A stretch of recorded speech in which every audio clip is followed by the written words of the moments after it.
Pamela Burns. I'm the Dallas-Fort Worth Twin Cities coordinator.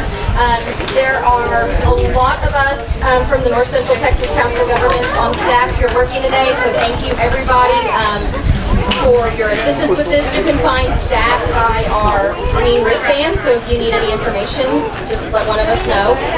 We also want to thank our volunteers and all of the exhibitors that we have today, including the Tesla Owners Group, because they're a huge help in putting all of this event together and getting the vehicles out. So we have a couple of remarks from a few distinguished guests that we have with us today.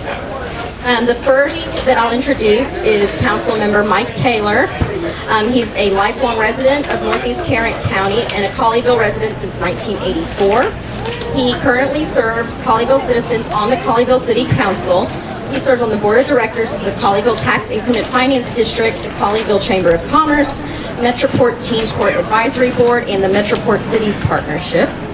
He is a member of the Colleyville Lions Club, Colleyville Executive Organization, and Northeast Leadership Forum. He represents the 10 cities of Bedford, Colleyville, Euless, Hearst, Grapevine, Peller, Roanoke, Southlake, Trophy Club, and Westlake on the Regional Transportation Council at the North Central Texas Council of Governments. So please help me welcome Councilmember Taylor. Thank you, everyone. And listen, we're here today. You're fixing to meet Representative Priglione. We're here because you have made a difference. I want to applaud you for coming out today and doing what you do. It's great to see this many electric vehicle owners in one place. As you look at what the region has done, we're actually people would not believe that, the Metroplex has the largest registration of electric vehicles of all the metropolitan areas in Texas. So give yourself a hand. That's no small feat, to be honest with you. And most people are surprised to know that we are a non-attainment area. Now what that means is that the EPA is constantly threatening us to shut down federal funding for our transportation projects if we don't meet ozone compliance.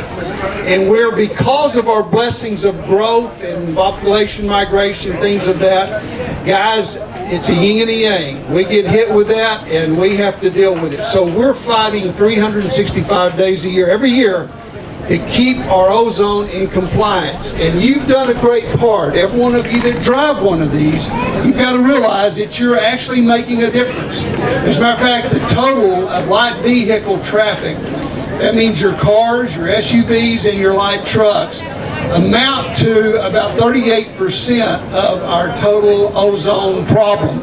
And we're not going to part with them, folks. And when you look at what you save just with these registered owners in North Texas, you save the equivalent of 37,000 tons of NOx emissions a year. You know how many homes that would power the energy? 3,500 homes. That's the equivalent of what you do. So when someone tells you, oh, you're driving that little squirrely electric car, see, I'm probably saving your job too, do you know it?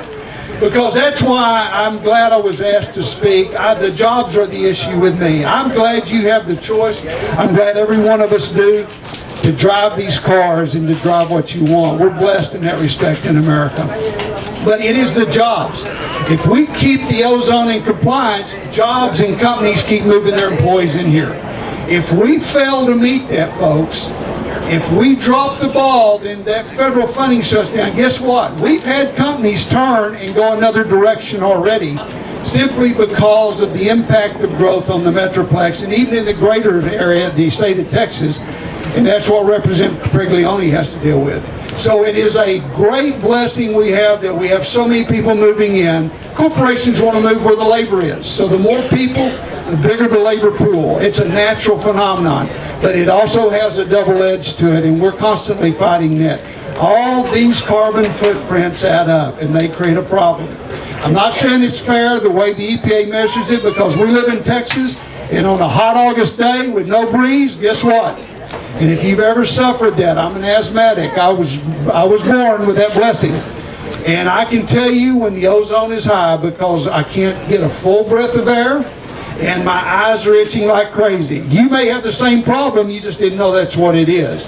But when I've grown up here since 1955, I will tell you, that the air is so clean compared to what it used to be. So we're doing the right thing, you're doing your part, but protecting jobs more than anything else you probably thought. Folks, you have kids in here, you have grandkids probably. If you want their employment opportunities to stay here at home, then you have to realize that we have to fight the EPA constantly, and you are doing your part. And so the next time somebody gives you some guff, say, dude, I may be protecting your job. Hit it where it hits hard. But thank you for doing your part. The best speech is the shortest speech. You're on the challenge, Representative. All right, thank you very much, Councilmember Taylor. Our next speaker today is Representative Giovanni Capriglione. He was elected to the Texas House of Representatives in 2012 and is serving his second term representing District 98, which encompasses all or part of Grapevine, Colleyville, Southlake, Keller, Westlake, North Fort Worth, and Hazlet. And he currently serves on the following committees: Appropriations, Local and Consent, and Investments in Financial Services, where he serves as the secretary of the House Energy Caucus on the Public School Finance Work Group during interim session, and has become a champion for public education, particularly focusing on equitable funding for Robin Hood districts. Of particular note is that he is on the House Technology Caucus, and he's very passionate about making Texas more innovative, secure, and efficient through the use of technology. So please help me welcome Representative Capriglione. I have a dark blue jacket in the sun, my work, but this will be short. So I just want to thank you all and applaud you for the leadership and the initiative you've shown by supporting electronic vehicles, by coming here to try and learn more about electronic vehicles.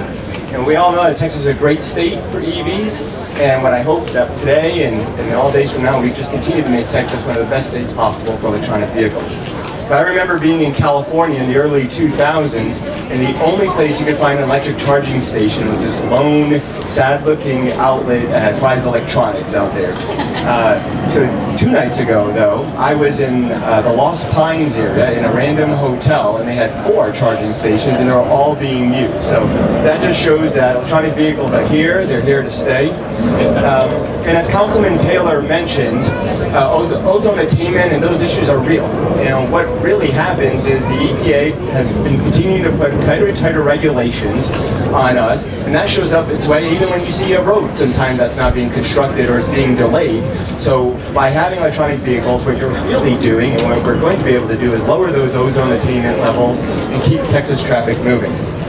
Now, one thing that's really passionate for me as well as being in the Energy Caucus is I, more than anything, want to make sure that Texas and the United States become energy independent, right?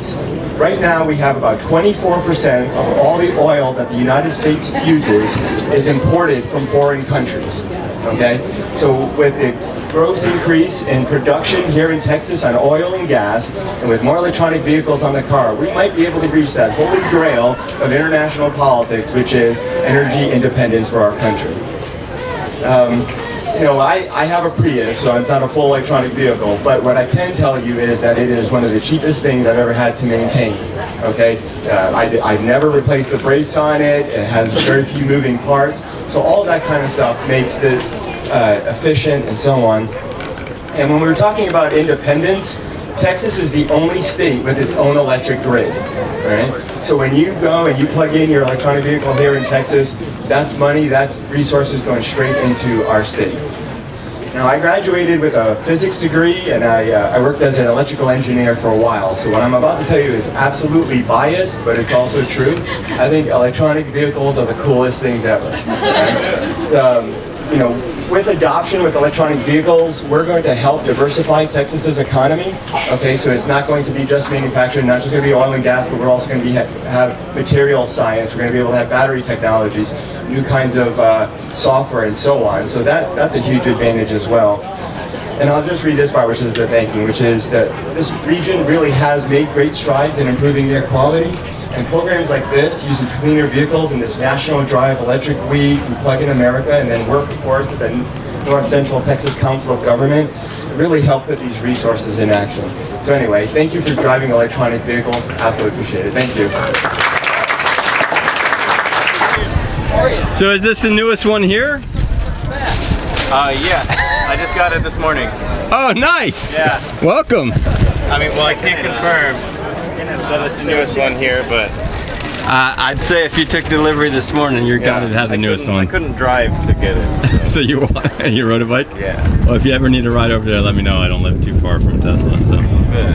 Well, I came from Fort Worth. Oh, yeah, that would have been a I long rode the trip train today. and I rode a bike. Oh, nice. That's actually a pretty good story. Thank you. I like that. Yeah. Thought of it